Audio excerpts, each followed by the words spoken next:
Bien, continuemos con nuestra tercera parte de introducción al comercio internacional. En esta parte veremos nosotros, dentro del sistema multilateral del comercio, al Banco Mundial y el OMC y los antecedentes de la formación de esta OMC con el GATT. El Banco Mundial. Tomamos en cuenta que la creación del Banco Mundial tiene como antecedentes el acuerdo de Bretton Woods, semejante a lo que sucedió con el Fondo Monetario Internacional. Se creó en julio de 1945 y lógicamente tenía que también ver la parte financiera y económica. Actualmente cuenta con 189 miembros. Los objetivos del Banco Mundial son el de financiar y brindar asistencia a los países para lograr su desarrollo económico y erradicar la pobreza a través de proyectos específicos o de algún sector económico. ¿Qué quiere decir esto? Que nosotros o el Banco Mundial en sí trata de brindar infraestructura, tanto en la parte de comunicaciones, de vías de comunicación, en la parte de salud, en la parte de alimentación con los pueblos. Y de alguna manera esto hace que se puedan ir desarrollando los sectores económicos diversos. Entonces, busca promover las condiciones propicias para que se atraigan inversiones a los países, para que se pueda llevar a cabo la generación de empleo y para que los países puedan tener un desarrollo sostenible. Para ser miembro del Banco Mundial realmente tiene que pertenecer al Fondo Monetario Internacional. Ese es uno de los requisitos indispensables del Banco Mundial. Entonces, el Banco Mundial busca lo que es la línea de infraestructura para el desarrollo de los países, de toda esa parte social realmente. Mientras que el Fondo Monetario Internacional, como vimos en la sesión anterior, en la parte 2, ahí veíamos que el Fondo Monetario Internacional lo que busca es el equilibrio económico de los países. Ahora veamos los antecedentes de la OMC. ¿Qué organismo internacional existía en el mundo antes de la OMC? Antes de la OMC existía el GATT, que viene a ser el Acuerdo General sobre Aranceles, Aduaneros y Comercio. El GATT, tuve cuenta que se creó en 1947. Este es un acuerdo general que se desarrolló para los aranceles, aduaneros y de comercio internacional. Todos los países tenían que tener una gran o una sola, un solo lenguaje para poder entenderse a nivel internacional. Las funciones del GATT eran que se creó primero un conjunto de normas que se acordaban de manera multilateral por todos los países. Estas normas que iban a guiar el sistema aduanero. Por lo tanto, fue un foro en el cual todos los países opinaban y se desarrollaban negociaciones comerciales para este sistema internacional.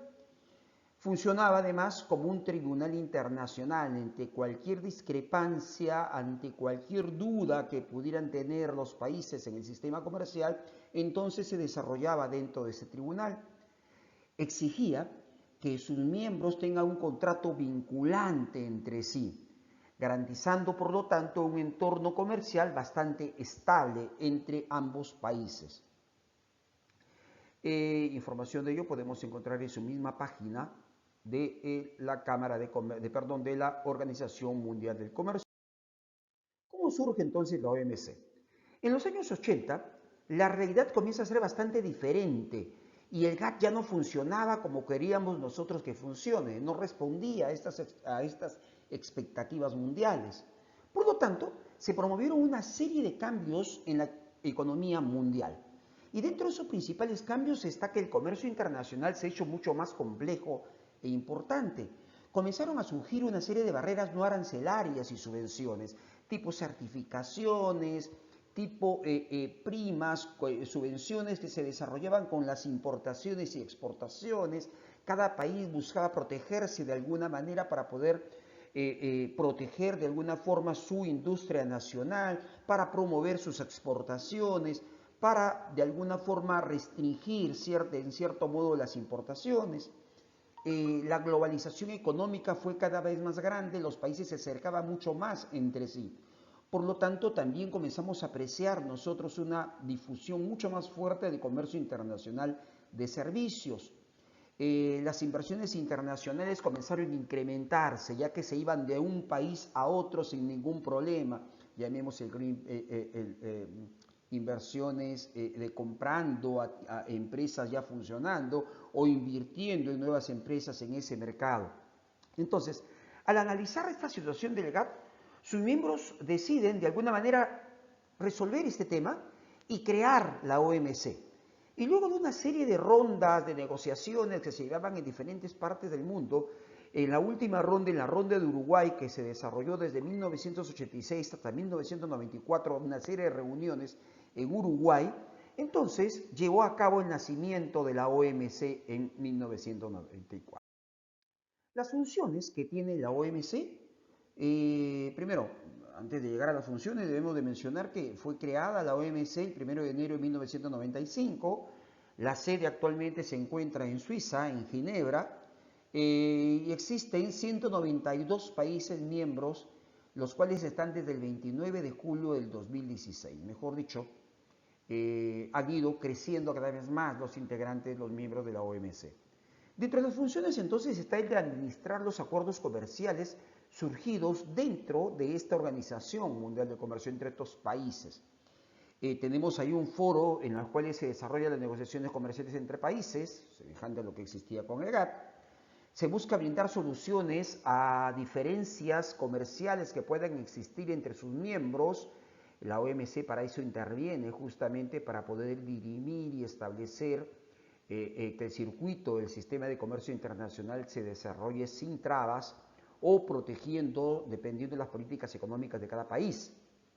Debe de supervisar, por lo tanto, las políticas comerciales nacionales de estos países miembros que no generen subsidios. Además, brinda asistencia técnica e información en comercio internacional a países que se encuentran en vías de desarrollo. Coopera con una serie de entidades internacionales para que el comercio internacional sea mucho más fluido y no existan trabas y además ninguna nación se sienta perjudicada. Información encontramos siempre en la página de la OMC.